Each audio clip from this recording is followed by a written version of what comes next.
Welcome to the Innovation World Young Collaborator podcast series. Today's episode is titled Interview with an Educator, Aimee Ashcraft. My name is Siddharth Vikram. I'm a sixth grader in Carlisle, Massachusetts. I'm here today with Aimee Ashcraft, co-founder of ThinkLink Education, educational consultant, curriculum developer, speaker, gifted education specialist. That's a lot to say. And she has 32 years of teaching experience. That would be a lot. I cannot even handle 7 years with my brother. And she's a prominent member of the Global Innovation Field Trip team and has presented in conferences at a local, national, and international level. Was secretary and president of the West Central Ohio Association for Gifted Children, is serving as regional representative, and was also secretary for Ohio Association for Gifted Children. You want to introduce yourself? Thanks, Sid. Yeah, I'm really glad to be here. That was a great introduction. I don't know that I have a lot more to add to that. Besides being, involved in a lot of the STEM things, I'm also a Spiro hero, a certified educator for our Ozabot, and an ambassador for Seesaw and Wakelet as well.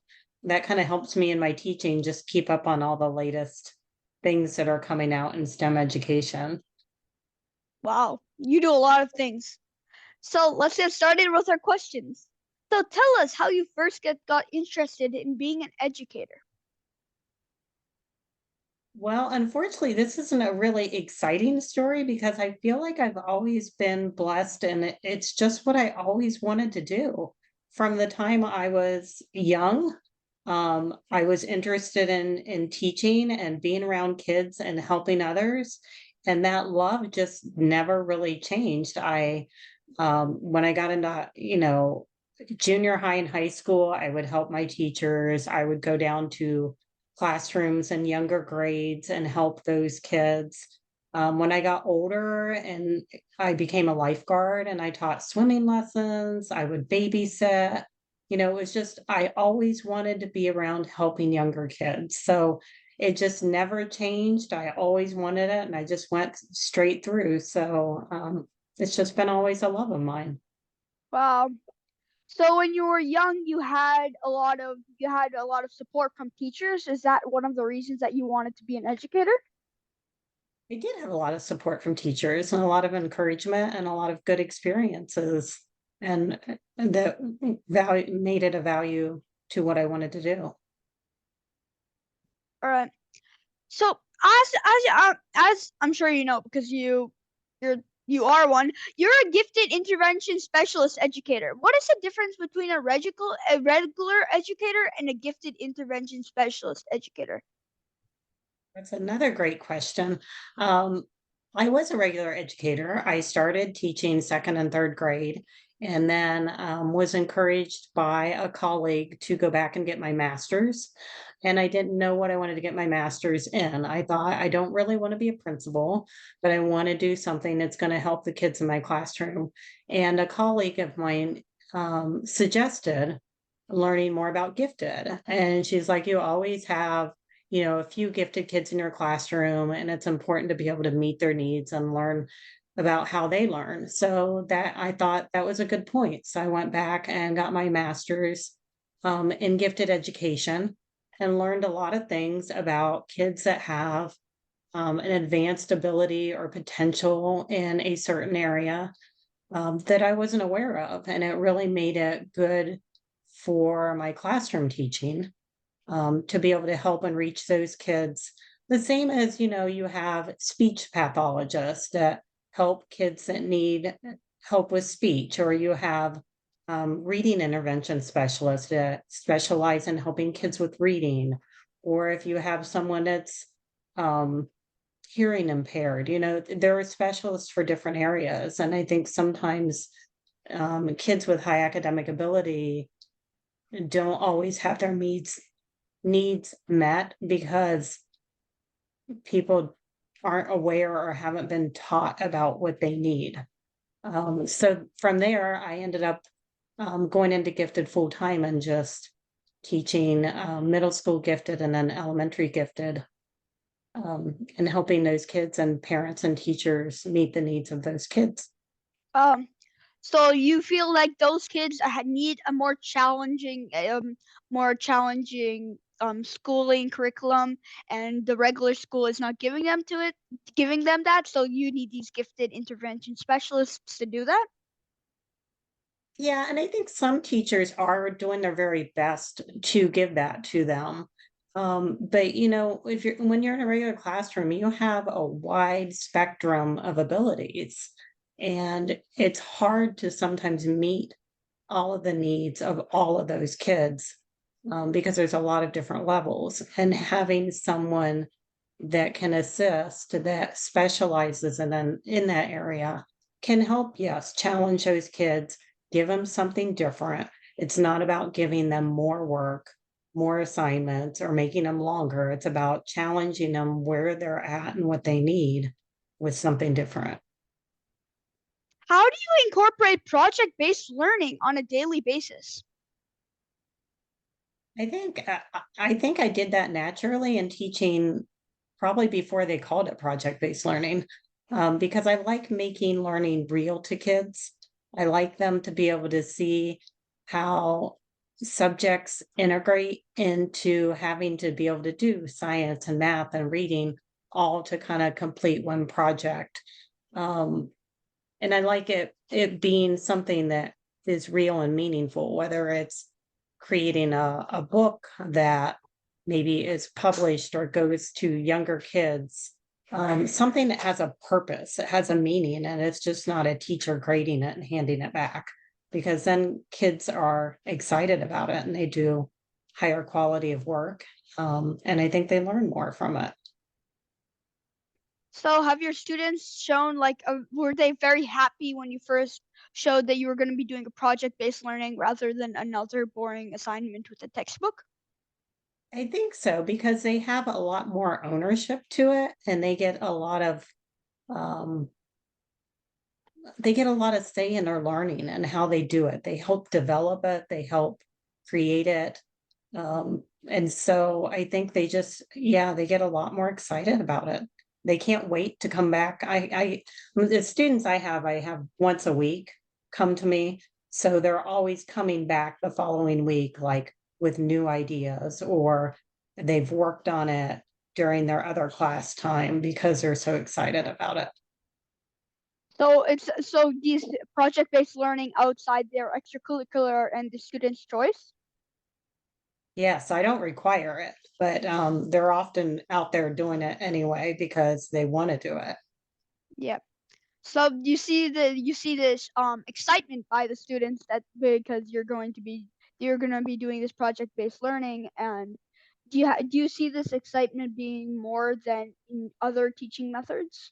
Like Oh, beforehand, before you started this PLB, do you feel that students are more excited to come to these extra classes? absolutely. Definitely. Uh, when you were a child, how did were you already interested in STEM, or was it built up as you worked your way through high school and college? Yeah, when I was young, STEM wasn't, they didn't call it STEM. Um, I think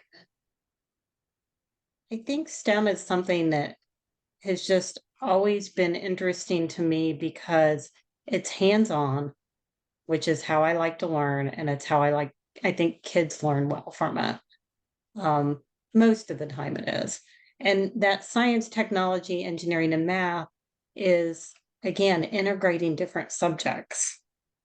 And so, especially, well, I think a lot of kids, but especially gifted kids, when they learn in isolation, like they just learn how to do 3-digit addition, or they learn how to do decimals, they don't understand, or they want to know why I need to know this.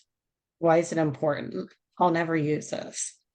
But if you put it into STEM and project based learning, where they're starting their own business and then they're having to do math because they're calculating the cost of things, and they're trying to find out if they're going to cover their cost or what they need to make a profit, then they see how all those things fit together and why they need the technology and why they need the math and why they need to do the research. And it's relevant.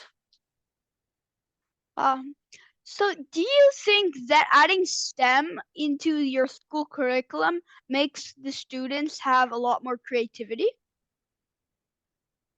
Yes, they have to problem solve. They have to be curious. They have to try new things. They have to experiment. So yeah, definitely. Okay. I understand that if you have a lot more curiosity and creativity in life, you can think of outside the box and you can go much further in rather than thinking of the traditional logistical values. So, would you think that you share that idea? Share the idea of having curiosity and creativity. Helps students in the future? Yeah, especially with where we are today, and with inventions and progressing and technology progressing so fast, that I think we need that curiosity and creativity to create new things, to come up with new ideas, to solve world problems. Um, and that's why, again, I like the combination of the gifted and the project-based learning and the STEM, because I feel like it has all those elements together. Yeah, it's true that all of these things are going to help in the future, and having this creativity will really give you an edge over others when in the future it's going to be much more competitive. How do you engage the parents and the community in supporting these STEM learning initiatives, especially in the school? I think with parents, it has come a lot from their kids coming home and talking about it and being really excited about it. They want to know more. They want to do the projects or the research at home. And I think with sometimes traditional learning, kids come home, and this isn't all the time or with all kids, but sometimes kids will come home and parents will say, "What'd you do today?" And they're like, "Oh, nothing," or "I didn't learn anything." Um, but a lot of the parents and parent conferences have come into me and said, "Oh, when they come home, from being with you, they cannot stop talking about what they did. And they tell me everything that they did for the whole day, or they wanted to go buy this, or they wanted to go research this, or they wanted to go make this." And to me, that's what gets parents supporting those STEM initiatives, because they know their kids are excited about it. It's the one thing that they talk about and they want to do more of. Um, so I think that helps. I think the kids do it on their own, by just being excited about it.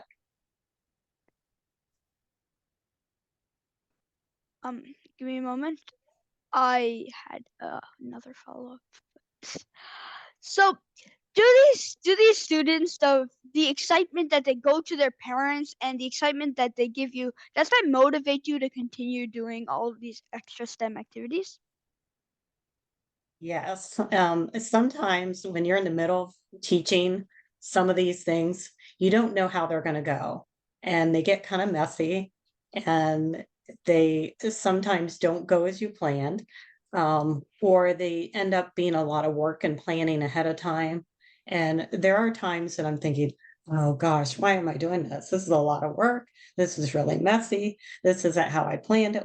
But then when the kids get that excited about it, that they're going and telling their parents, or they're coming in excited with a new idea, it definitely makes me motivated to keep doing those kinds of things.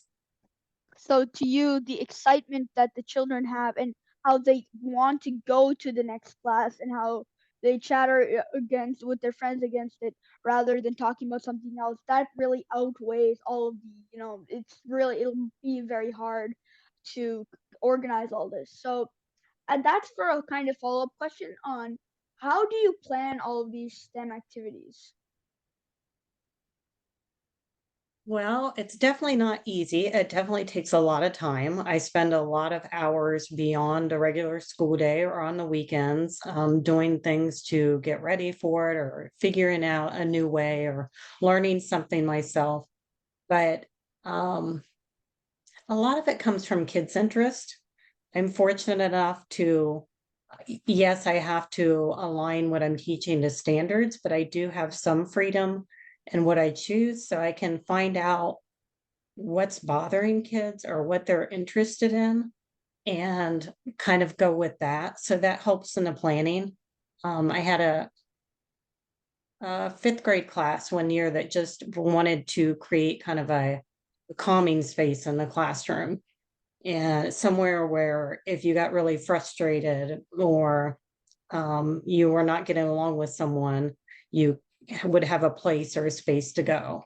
And that I'd never done anything like that before. I mean, I had places that they could go, but they wanted to create a corner. So that developed a whole project-based learning activity where they had to research, they had to interview people, they had guest speakers that came in to learn about sensory items and what calms people down and what are the best choices. And they created a whole corner that had fidgets and drawing items and building things and things to listen to and calming smells and calming music. And, they ended up researching all of these items and how much they cost. And then they had to figure out where they were going to get the funding to do it and then buying the products. So they went through the whole process. And that was a lot of learning and planning for me too, because I'd never done that before. But I took their lead. So that's a lot of the ideas come from them. If there's something that's bothering them in the community or their school.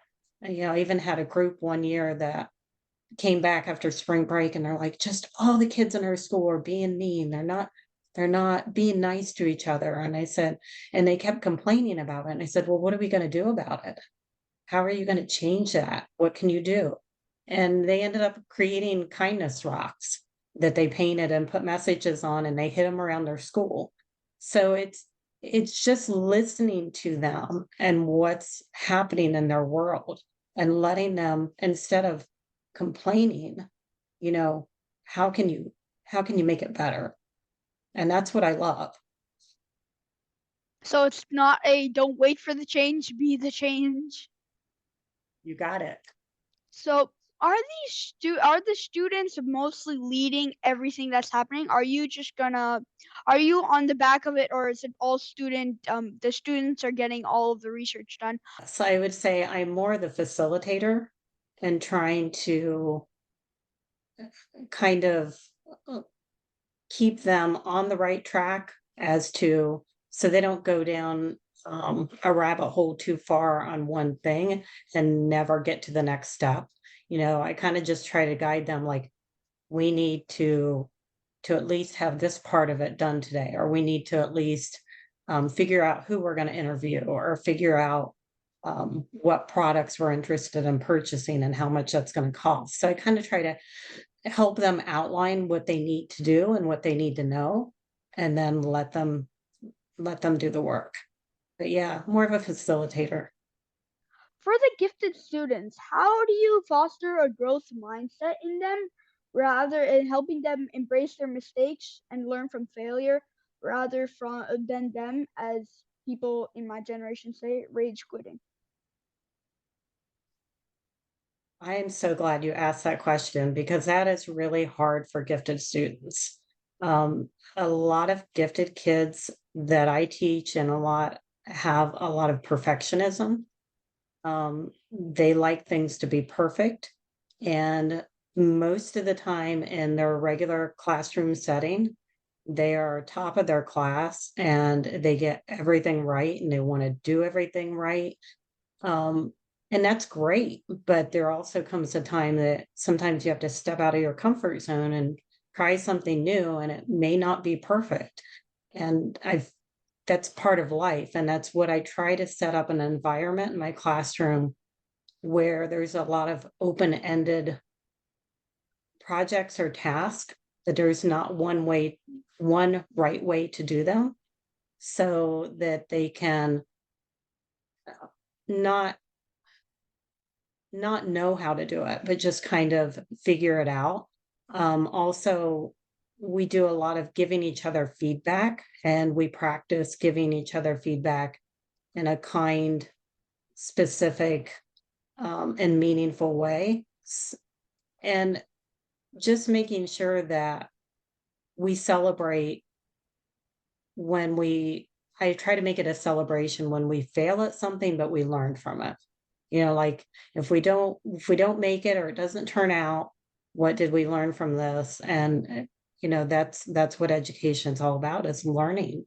And I try to also give them we do a lot of quotes or biographies of a lot of famous people that learn through their mistakes and their failures, and trying to show them that some of the most famous inventors, famous business people, did not succeed in everything that they did, even athletes. And I think that makes them feel like, okay, it's okay. So to learn from failure is one of the key points in the classroom. It's one of the key ideologies I'm taking from this. How, even with all of the cooperation that you're trying to instill in these students, what do you think about the competition between them? The competition between them? Like for the students, like as like these are gifted students, they were the best in their old class. So now when they're placed with people with on equal par, they'll all obviously all of them want to be the best. So what kind of competition do you see in the classroom setting? That's tough too. I mean, because you're right, when they do collaborate in projects, they all want to be the leader. And that's something, I guess, I'm not sure how we do it over time, but it's making them understand that they all have strengths in their group, and I don't always give them roles like you're the recorder or you're the person that shares out. I kind of let them come up with that. And over time, they kind of learn, like, you're a really good drawer, so you're going to draw this part, or you're really good at researching, or you're really good at presenting. And they start to learn what they're good at, and they rely on each other for that. And they get to the point where they're saying, you know, and I'm lucky enough that I have the kids usually second through sixth grade. So we really become kind of a family and learn what we're good at. And they'll start to refer to people in their class, like, for what they're good at, and say, we're doing this project, you need to do that part because you're so good at it. So I think that helps with the competition part, but it's nothing that happens overnight. Like when they first come to me, it is hard. Um, and trying to just get them to, sometimes when we'll debrief at the end, like in a circle, we'll say, okay, can you give a shout out to somebody in your group that did something really, really cool? And that makes the other people in the group recognize what they're good at or what they did. So just promoting each other. So, as an educator, what do you think of AI? Do you think it's a helpful tool for the students or a distraction? I think we have to teach kids how to use it properly. I think it's a great tool. Um, but they need to know that it can also be a bad tool if it's used not in an appropriate way. Um, my district at the time is not, they don't have policies set up. They're not real comfortable with AI, but I've used it a little bit, showing kids, like when they couldn't come up with a story idea, and it's just going on there and saying, okay, tell me what kind of setting you want, tell me what kind of characters you want, tell me, and just putting that even in chat GBT and asking for a couple ideas, and just to give them an idea, and they still have to write the story. Or helping them with similes and metaphors and coming up with ideas, or a great example just for teachers to be able to like put something in and have an example to show kids without having to create it all. I think it's a wonderful tool. I just think that we need to stop avoiding it because it's not going to go away. I think some people are so scared of it that we're not using it. And I think it's more important that we jump in and talk about it and find ways to make it useful and teach kids how to use it in a productive way, not just to do their homework. AI is either humanity's salvation or its destruction. That's a wonderful way of putting it. Yeah. So I love the mashup times at Gift, and you're an amazing moderator there. Like 90% of the time I go to the mashups, I see you there, and I'm like, I feel like your name has become synchronized or synchronous. There's a word for that with mashups. But let us know more about your interest in being a moderator and in the mashups, and how your time there. I started, yeah, the first time I saw Gift was probably 2020 in the spring, and I watched it. And I was like, these kids on the Gift are just amazing. And of course, that was during COVID. And I was like, it was so inspiring to see how positive kids were and what the ideas they were coming up with. And that's when I reached out to Julie of Innovation World and I said, how can I be a part of this? Like, these kids are amazing. And from there, I was a host, I think, a couple times. And then I think I received a text from Julie one time with the idea of the mashup. And she wanted to know what I thought. And I said, that's a great idea. I love it. I think kids talking to each other from all over the world is just an incredible opportunity that I never had as a kid. And I think we need to be working across the world together. And I think kids are our future. And the more that they can talk about their ideas, they can share their ideas, they can learn about each other's cultures, respect each other's perspectives. I think it's going to make the world a better place. So we just tried it. And it was so exciting to see so many people on there. I've never felt so energized or motivated or inspired and hopeful for our future by listening to the kids in the mashup. It was just like after the first time on there, it's just like, every time she's asked me, I'm like, yeah, I want to do it again because you guys keep me going. Yeah, we all want you to continue being a moderator at the mashups. You're an amazing moderator, and it wouldn't be a mashup without you, to be honest. Tell us about your program named ThinkLink. What inspired you to co-start this program, and what do you think its implications are on the world? This is my exciting topic right now because I just, as of July, retired from 32 years of teaching. And that was really hard because I'm leaving some wonderful families and students. But I also want to help more students and I want to help more teachers and more families. So I told all my families, like, I'm going to continue to do great things for them, hopefully some camps with STEM and everything. ThinkLink Education is just a way of helping teachers and classrooms and parents be able to take whatever their vision is and bring it to life, whether it's STEM products in their classroom, whether it's technical support and fixing their 3D printer, whether it's coming up with more rigorous and engaging curriculum. It's just being able to help teachers do all these things that I know how much work and time they take, and I know how hard they are to come up with, and making them relevant so kids are engaged because kids have like, I don't know about you, Sid, but I mean, most kids are like doing three things at once. You have three screens going and reading the book at the same time. So I didn't have that growing up, but you guys can do that because you have it surrounding you. And so teachers have to compete with that and try to make it interesting and hands-on and involved so that you're not like daydreaming about something else. So Think Link is my way of helping teachers and kids in classrooms do what I've always been doing in the classroom, just helping more people.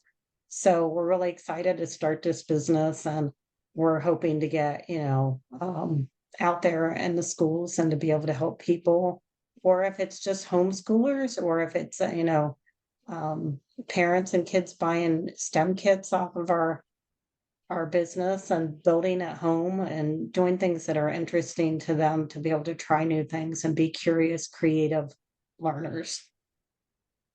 That was a very well thought out response, and I can see how much passion and potential this idea has, and I'm sure one day it will change the world. So that's a wrap that for the last question, and now we are going to have to say goodbye. And thank you so very much, Aimee, for coming to this podcast. It has been wonderful interviewing you. I know our listening audience has really enjoyed learning about your work. Learn more about this program and others by visiting globalinnovationfieldtrip.org and innovationworld.org. Thank you for joining the Innovation World Young Collaborate podcast series. This is Sid, signing off until next time.